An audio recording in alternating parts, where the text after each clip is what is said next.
Bienvenue mesdames et messieurs, ici en Guinée-Conakry, nous sommes dans la région de Kindia, la ville de Dubreké, dans cette même sous-préfecture, dans cette même préfecture qui porte le même nom donc. Et bien sûr dans le cadre de ce double scrutin législatif et référendaire, Maître Momo, alors pour vous qui êtes consultant permanent d'Afrique Média, quel regard, quelle analyse au vu de tout ce qui se passe en ce moment ici à Dubreka? Je pense que les candidats du RPG Arc-en-Ciel ont organisé ce grand meeting et ont convié le professeur Alpha Condé, qui est naturellement leur mentor, de bien vouloir les accompagner parce que le professeur n'est pas député. Tout à fait, mais il n'est pas candidat. Il n'est pas candidat, voilà. Mais il vient soutenir ceux qui l'ont soutenu lui aussi pendant les élections à la présidentielle. Donc je pense que la présence du professeur Alpha Condé est un plus à cette cérémonie. Pourquoi? Parce que au-delà des élections législatives, il y a une consultation qui concerne le destin de la Guinée. C'est le changement de la nouvelle constitution.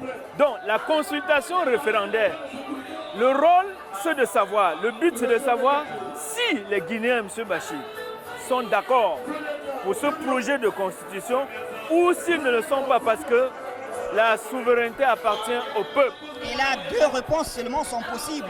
Oui. C'est le oui ou le non. C'est le référendum, c'est le oui ou le non. Donc je pense que lui, il est venu pour galvaniser les troupes et rassurer les militants de son parti et des partis alliés à son parti qu'ils doivent voter massivement pour choisir en masse et en grand nombre les représentants du peuple à l'Assemblée nationale guinéenne qui doivent en majorité être de leur parti. Je pense que c'est ça l'enjeu. RPG Arc-en-Ciel donc. Et quand on parle de candidats, ici on a vu l'affiche d'un homme qui, selon les informations qui nous sont revenues, était toujours présent aux côtés du président Alpha Condé. Aujourd'hui, il représente cette ville, cette préfecture de Dubreka aux législatives. Oui, je pense que Dr Fodé Abbas Sissé, il a toujours été aux côtés du président. Ce sont des informations que nous avons reçues.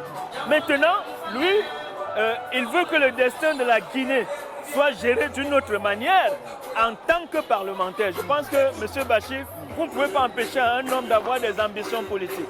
Et ici à Dubreka, il faut le dire, c'est dans la région de Kindia. C'est une région qui a beaucoup souffert.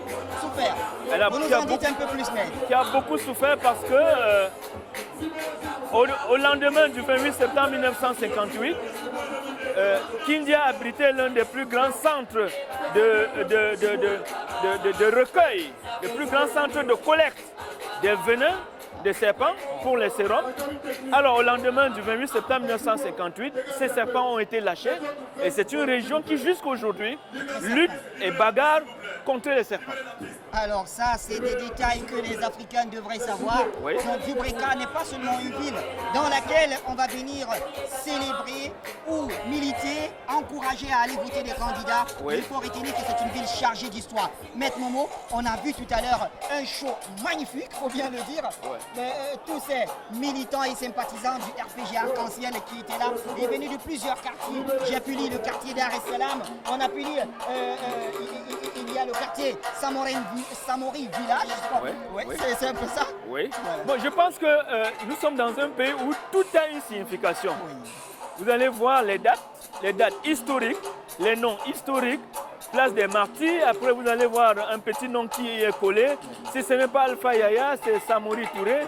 Si ce n'est pas Samori Touré, nous pensons que les pancartes que nous avons, nous les lisons, Alpha Condé bâtisseur. Ne soyez pas surpris qu'il entre dans ce cercle très restreint de ceux qui ont marqué la Guinée de leur présence à Sékou Touré en tant que chef suprême de la magistrature suprême du pays. Alors avant de continuer de vivre ces images avec nos téléspectateurs, nous sommes africains.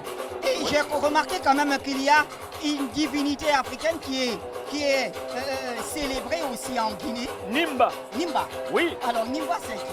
C'est le symbole de la spiritualité guinéenne.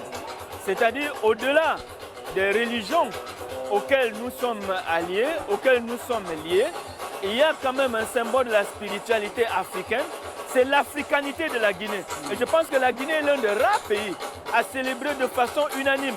Que vous alliez à Kindia, à Zérékoré ou à Boké, vous allez toujours retrouver Nimba, le symbole de la spiritualité guinéenne, qui apporte non seulement, Bachir, la fertilité dans les ménages, la richesse et surtout la fertilité des sols. C'est ça Nimba. Voilà donc que vous croyez en Nimba, en Allah ou alors en Jésus. Tout ce que vous avez à faire, c'est d'aller faire votre devoir des citoyens tel que voulu par les autorités guinéennes. Allez dire votre mot si vous voulez, oui ou non, qu'il y ait une nouvelle constitution en Guinée. En tout cas, les populations de Djubreka sont prêtes et l'ambiance ne fait que commencer.